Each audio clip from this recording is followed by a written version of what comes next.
Hello, it's me, Andrew, from that dating site. I just thought I'd send you this little message to introduce myself, so you know it's me and I'm real. Send me back a video message of yourself if you have the confidence. On June 2nd, 2024, shockwaves and chills ran down the spines of millions of Nigerians after a popular human rights activist, Harrison Gwanishu, took up the case of two ladies who had gone missing for over a month after the police failed to do their job. According to the Abuja-based activist, the two ladies, Celine Undudim and a Ghanaian friend, Afiba Tando, went missing after they left Port Harcourt for Aba to visit Andrew Amachi, whom they met on Facebook. Before the two friends disappeared, the ladies shared a video of what looked like the last time they were in public. In the video, Celine and Afiba got into a car on April 27, 2024 to visit Andrew in Aba. And Andrew has been my friend for over 10 years. Okay. So I know him. We live in the same community in the UK, and I know quite a bit of him. So I visited when I was in Nigeria, and every time I come to Nigeria, I do go to see him in Port Harcourt. So it's quite a very unfortunate situation that we're discussing about. Andrew spent some his early age in the eastern part of Nigeria. He was born in the UK, and then the good thing that you guys need to know today, Andrew was actually adopted, okay? And Andrew was raised in Nigeria. He told me this one because he explained his early growth when we discussed. How did Andrew Amachi, once a successful British gas engineer, become a killer who finally met his Waterloo after years of abusing and luring young ladies to his flashy lifestyle and home, and eventually forcing himself on them, and in some cases, ending their lives without a trace? Who is this man, and does he work alone? Does he sell their parts as claimed or use them for rituals? Hello guys, it's T-Code here for African Glitz. It's called a king prawn cream sauce. That's what it is called. And I'm doing some vegetables with it as well. When I finish, I will send you another video and you can see how it looks. But it's really Andrew Amachi, a 52-year-old single man, is the prime suspect of the case of two missing ladies, Celine Undudim and Afiba Tando. He was a successful British-Nigerian businessman living in the UK as a gas engineer. Born and raised in the UK, Andrew studied at Selhurst College in Croydon for his A-levels before working as a boiler breakdown engineer for a British gas company for 4 years from 1995 to 1999. He had already started his own company, Gas Stream Limited, in 1998. He began working for himself and officially registered his first company in the UK in November 2012. His company was involved in providing plumbing and gas solutions, as well as commercial boiler services for homes and businesses across Milton Keynes. His business was booming. So in September 2014, he rebranded his business as Gas Team Commercial Limited. At this point, he was at the peak of his career, opening offices around Milton Keynes. He acquired 15 company vans, hired several people for his team, and started working for government facilities such as the Central Milton Keynes Library, schools, and large businesses, servicing up to 85% of government properties. In 2015, his company was awarded Boiler Installer of the Year at the Green Deal Eco Awards for its significant contribution to the city of Milton Keynes and its environment. In 2017, Andrew's company started providing work placement and mentoring services to local secondary schools in Milton Keynes. In March 2018, he established another company, Black Sheep Burning Limited, that offers plumbing, heating, and air conditioning services to businesses.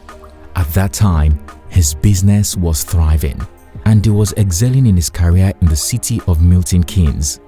It seems that success got to his head, and he started seeing himself as the most handsome, richest, and most powerful man in Milton Keynes. Unfortunately, Andrew was mixing business with pleasure in a forceful manner. In 2019, Andrew was involved in a major sexual assault allegation, which led to a warrant for his arrest 4 years later, in March 2023, by Thames Valley Police.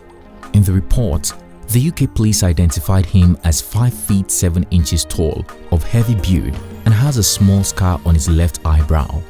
During the investigation, the investigative police discovered he goes by different names, including Andrew Ochekwo, Andrew Amachi, Andrew Ashley Amechi, David Okorocha, and so on. Sadly, this proves that he was into more crimes beyond sexual assault. Investigative Officer Detective Constable Rob Buchanan of Milton Keynes Police Stations said anyone who sees him should not approach him and instead call the police immediately. Ben Samuel, a close friend who appeared on the Daddy Freeze show, revealed that Andrew had initially committed a crime that resulted in a 2-year prison sentence. According to Ben Samuel, Andrew's life drastically changed after this incident, with the government revoking all his contracts. I would say that is partially, completely true. Partially true. Okay, throw some light on it. Explain to us why Andrew you he was in jail. He went to jail in this country. Okay. He went to jail for slapping a woman. I was aware of it. Andrew is a successful businessman. He's a gas heater engineer. The facts are there. He maintained almost 85% of council property in Buckinghamshire. He maintains schools. He has staffs that over 15 staff. At one point, Andrew have more than 15 vans for staff. Minimum wages for his staff, 40 grand a year. Most of his staff are British, white British, basically. Andrew is a crafted guy, but he has a problem. Just like everyone, he has a serious mental health problem, challenges. Now, he was involved in an incident that took him to prison. And after that prison incident, his life went like this, boom, like that. So he decided, Andrew does not know anything about Nigerian culture. So like he knows he's from Nigeria. He loves that he's been there before. He was brought up a little bit of his early age before he moved back to the UK and completely grew up here. He even to play Afrobeat. When we go out, he has cars. So when we go out and I'm playing Afrobeat, he never enjoyed it because it's not his kind of thing. When I see him, his life was completely a mess after he came back from prison. So that means he lost his businesses. He lost all his businesses. He has to, because he's maintaining property for the council. And when you maintain property for the council and you have a 2 years in prison, they will be automatically taken away. This is not Nigeria. Okay, so you cannot go and start maintaining property, or your company will be responsible for vulnerable people in their buildings. I knew he had this problem, but he's in the UK. He's well managed here. But this guy suddenly called me one day and said he's moving to Nigeria. I'm okay, like, so he moved to Nigeria because he was broke. He was not broke. Whoever told you he's broke, they're lying. He was not broke. He has properties. He has life. But his company went down. So he went into depression.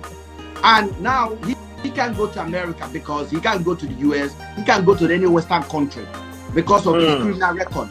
And he wanted to go to Nigeria and reset his life. Okay? That is how he moved to Nigeria in 2021. It appears that this crime occurred before the sexual assault, and before becoming a wanted individual again, Andrew transferred all his funds to Nigeria using untraceable methods. According to a report in the Gazette from June 2023, Andrew Ochekwo declared his company bankrupt. After being declared wanted in the UK, Andrew disappeared until June 2024, when he was exposed. It is obvious that he continued his criminal lifestyle and diabolical ways in Nigeria, which got worse because he bribed his way out of trouble. While in Nigeria, Andrew portrayed himself with the name Andrew Amachi, and he first lived in Port Harcourt for a few months before moving to Aba, Abia State. Port Harcourt, and I'm with this lovely girl called, what's your name? And we've had a bit of fun. We have had some good food, good conversation, and we're going now to the bar for some drinks. So we'll keep you posted. He created and registered a business called Black Sheep Groups. However, the office was in the same house he rented and lived. Nigeria's gas and plumbing system isn't as professional as the UK's, so little is known about what the Black Sheep Company was about. He has staff. The guy started a betting company. He has computer, and then he do a lot of betting in millions. On his personal Facebook page with the same name, Andrew Amachi displayed pictures of his flamboyant lifestyle in the UK, including his flashy cars, expensive houses, and smart outfits. With this, he was able to lure women easily to his home, where he would sexually assault them and eventually end some without a trace.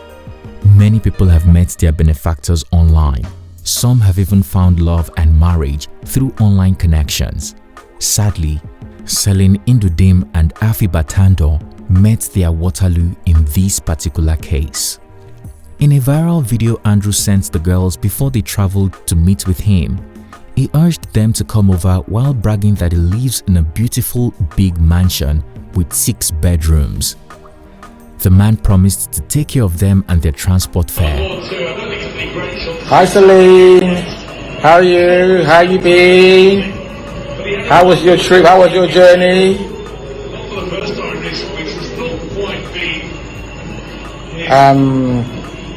You have to bring your friend. I see where I live now. I'm in Aba now. I live in Aba.